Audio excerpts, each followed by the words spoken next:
I'm going to do a demo of my paper at ARDUOUS 2022. I'm going to talk about two things. First, the Emotion 20 question game and the experiment in the ARDUOUS conference.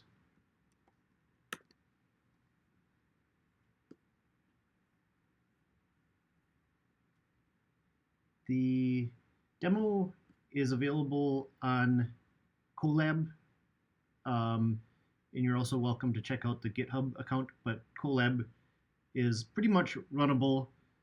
You may need a account for the GPU training from the paper, but I'm going to start by going through the Emotion 20 questions game to get an idea of what that is like.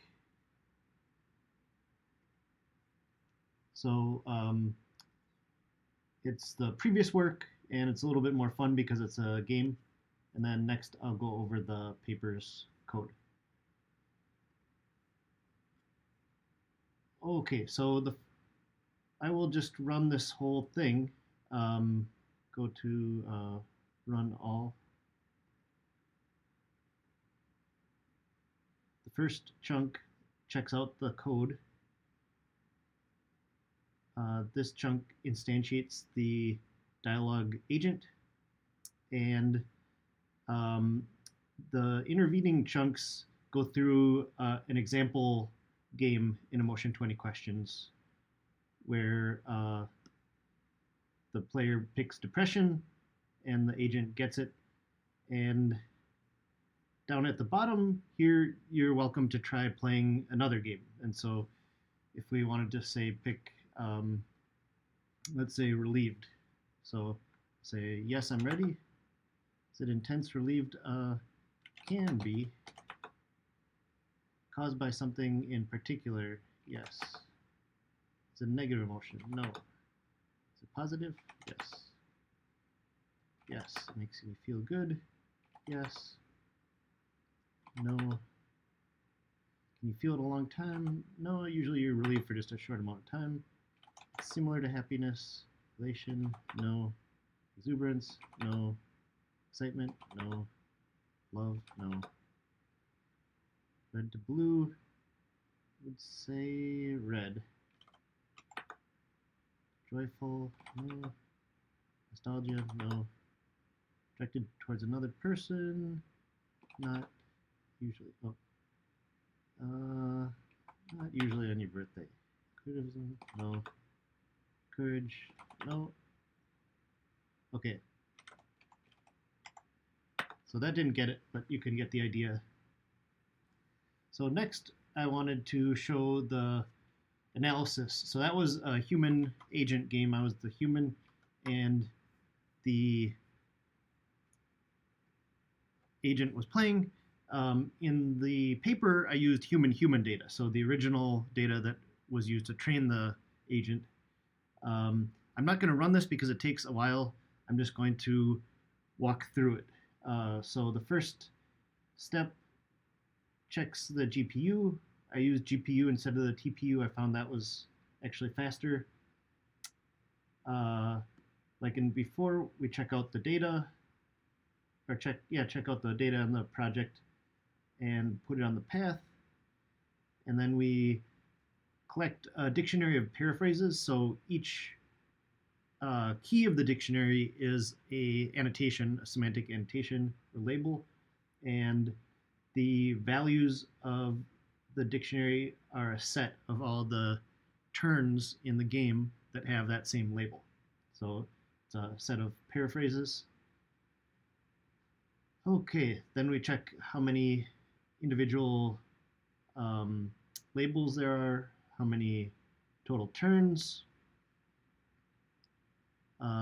This counts the number of annotations, or histogram of the number of unique annotations. So there's a lot of hapaxes, these ones with only a single annotation. Those were excluded. leaving 147 left. And this is just doing it in a different way that's a little bit easier to read. I sometimes use the term gloss for annotation or label. And these are the number of instances. So that's not very much, but expanding it using n choose k permutation, where k is 2, so they're pairs, results in nearly 300,000 training instances, so pairs of sentences. Okay, there's many more negative examples than positive examples. This looks a little bit at if we had tried to make it balanced, it would match the size of the Microsoft Research Paraphrase corpus, but we left it unbalanced, and that seemed to work fine. Okay, so then we get the positive examples and the negative examples. The positive examples are going through each set of paraphrases and making sure that the utterances aren't the same, and then appending these to the positive list, and then doing something similar for the negative examples. And this just makes sure that the numbers add up to what we had calculated earlier with the combinatorial calculation. Okay, so then this next part shuffles the data and sets up the TensorFlow inputs,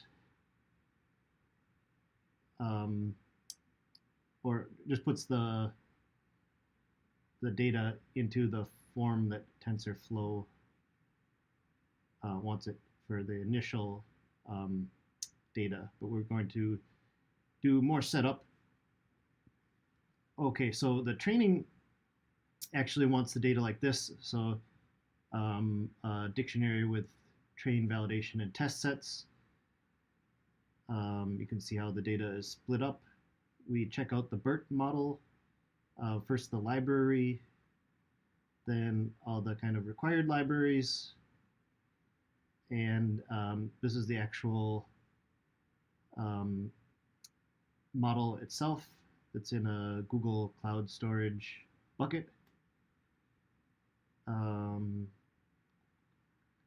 we instantiate the tokenizer. You can see the vocabulary size of the tokenizer. You can try tokenizing stuff. So here you can see it's a kind of smart tokenizer where tensor and flow get separated into two tokens. And I did try this on a tag. I didn't end up going that direction of tokenizing the tags. We can see these special tokens, the class and separator token. Okay, there's this encode sentences, which will encode the tokens to IDs.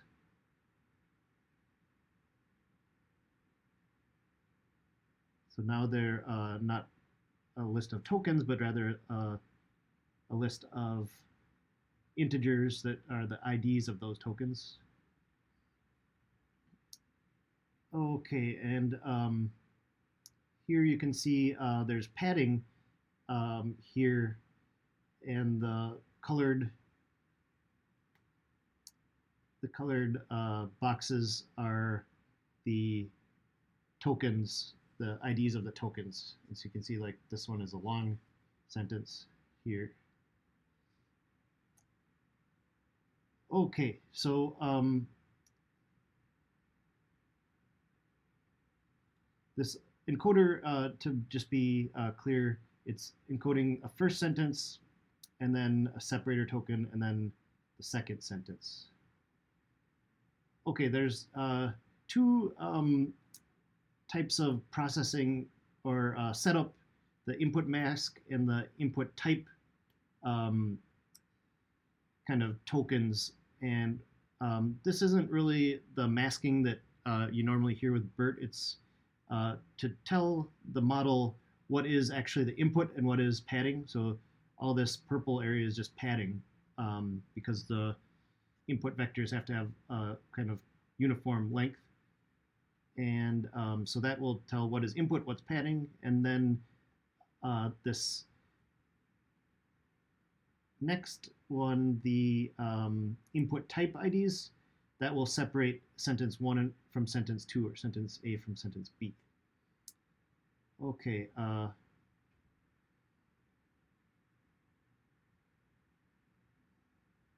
So this, I think I copied. It's still just doing the same thing as before, encode the sentence. And then this will actually encode the sentence with the classifier token, how BERT wants it. And I believe this is a little bit of copy paste left in here, that this is glue is another task. So I believe I kept this the same as what it was from the example that I was following. Okay. And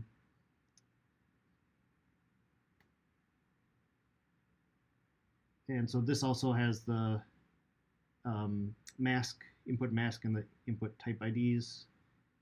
And